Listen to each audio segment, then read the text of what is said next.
passée l'arrivée en France des premiers mangas? Pas très bien en fait. En 1978, Goldorak Candy arrive à la télévision et ses premières séries identifiées comme japonaises sont largement critiquées par la presse. Les médias créent une panique morale et stigmatisent les animés. On reproche à ces productions de rendre les enfants idiots et de les mettre en danger. Pourtant, les chaînes de télé privées continuent d'acheter en masse les dessins animés japonais, car ils sont peu coûteux. Les séries sont ensuite déclinées en BD par des artistes européens. Georges Cholet, le père de Fantomette, a même transformé Candy en roman. Il a utilisé un pseudonyme pour cela. En parallèle, il y a quelques tentatives d'introduction des mangas auprès d'un public adulte, mais sans succès. Il faut attendre la traduction de Dragon Ball en 1993 pour que le marché décolle. L'audimat extraordinaire de Dragon Ball Z, qui réunit des millions de téléspectateurs, soutient les ventes du manga traduit en France par Glénat. Cet énorme succès commercial pousse les autres éditeurs à se lancer dans la traduction des œuvres originales qui passent à la télévision en animé. Ainsi, la traduction de Captain Tsubasa a-t-elle été encouragée par la diffusion d'Olive & Tom, l'animé tiré de la série, sur les chaînes françaises. Ce manga de football a connu un énorme succès. Au début du XXe siècle, la BD américaine arrive en France d'abord par la presse quotidienne, puis par le biais d'éditions qui mélangent des productions françaises, italiennes et américaines. Pour le lecteur de l'époque, il est tout bonnement impossible de savoir lesquelles viennent des États-Unis. Flash Gordon, Mandrake et en particulier le Fantôme sont alors très populaires. Superman arrive en 1939, mais son nom pose un problème. À l'époque, cela ne se fait pas de garder les noms anglophones. Donc, Flash Gordon est rebaptisé Guy l'Éclair et Spider-Man devient l'araignée. Quant à Superman, il se traduirait logiquement par surhomme ou homme supérieur, mais la consonance politique de ces termes était plutôt fâcheuse en 1939. Du coup, le premier éditeur français de Superman lui donne un nom d'extraterrestre, Yordi, avec parfois un Y redessiné sur la poitrine. En Belgique, Superman est publié dans les pages de Spirou et rebaptisé pour les mêmes raisons. Mais là, on décide de l'appeler Marc Costa, l'Hercule moderne. Tout cela montre bien que pendant des années, on va tendre à cacher l'identité étrangère de ces bandes dessinées. De plus, elles seront souvent censurées à partir de 1949, parfois en dépit du bon sens. Les premières revues à réellement revendiquer leur origine américaine sont Fantasque, Marvel et Strange, lancées en 1969 et 1970 par l'éditeur lyonnais Lug. Le magazine Strange en particulier permettra d'implanter durablement en France les X-Men et Spider-Man.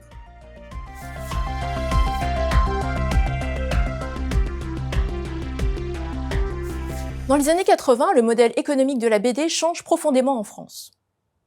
La presse spécialisée dédiée aux enfants a tendance à disparaître, et elle est remplacée par des albums cartonnés vendus en librairie à un public adulte. Les enfants, de leur côté, adoptent les mangas, qui sont portés par les séries télévisées. Moins cher qu'un album, un manga comporte aussi plus de pages et sort à un rythme plus soutenu. Il est donc bien adapté au petit budget des jeunes et à leur mode de consommation intensive. Les sagas japonaises proposent des combats épiques, des récits exotiques avec des références culturelles peu connues, des univers de science-fiction complexes, des romances contemporaines, des feuilletons sportifs. Bref, elles proposent des intrigues attrayantes pour un public en manque d'évasion. Mais surtout, elles proposent un ensemble de codes graphiques venus d'ailleurs. Si le rock et l'American Way of Life ont fait rêver la génération de leurs parents, les gamins des années 80-90 sont attirés par les films de Hong Kong, les animés, les jeux vidéo du Japon. Leur esthétique et leur grammaire sont inédits, et ils sont empreints d'une aura de modernité. Ce qui fait le succès des comics, et en particulier de Marvel à partir des années 60, c'est la chronique d'une jeunesse qui se cherche et monte en puissance. Par exemple, si on prend la vie privée de Spider-Man, qui est secrètement l'étudiant Peter Parker, on a quelque chose qui emprunte à la fois au code des séries télévisées sentimentales et une forme de critique sociale. Cela ne peut que plaire à la jeunesse des années 60-70, pas seulement américaine. Par ailleurs, dans les relations entre les héros, il y a un esprit de chamaillerie constant.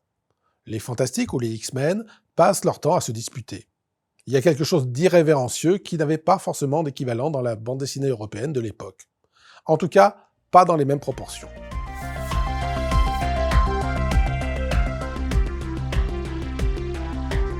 Paradoxalement, dans un premier temps, les éditeurs ont voulu occidentaliser ou domestiquer le manga. Ils ont supprimé des références japonaises, retourné les planches, rapproché le manga de l'album cartonné et même redessiné des onomatopées. Il faut dire qu'en japonais, il y a des sons pour tout. Le soleil qui brille, la pluie fine et même le silence. Donc il y a beaucoup, vraiment beaucoup d'onomatopées dans les mangas. Le format de poche s'impose par la suite, et les nouveaux éditeurs essayent d'imiter le tankobon. Donc ils adoptent le sens de lecture japonais. La jaquette amovible, les noms japonais, les notes en fin de volume qui expliquent les références culturelles, etc.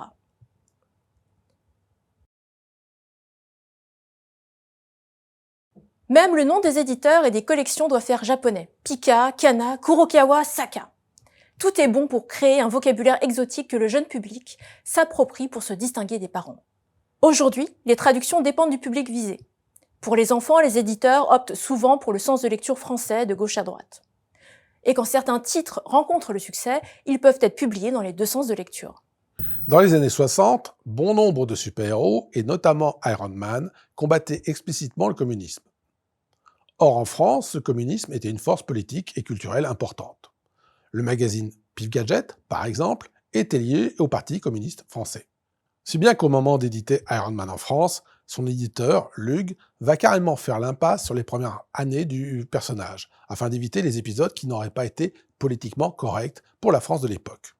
Par ailleurs, en France, la morale stricte de l'époque et la volonté affichée de protéger la jeunesse vont se traduire par différentes formes de censure. Du coup, beaucoup d'épisodes seront sabrés ou modifiés, parfois de façon très bizarre.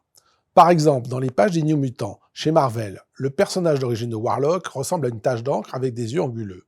Jugés trop agressifs, ils seront systématiquement remplacés, dans l'édition française, par des yeux bien ronds.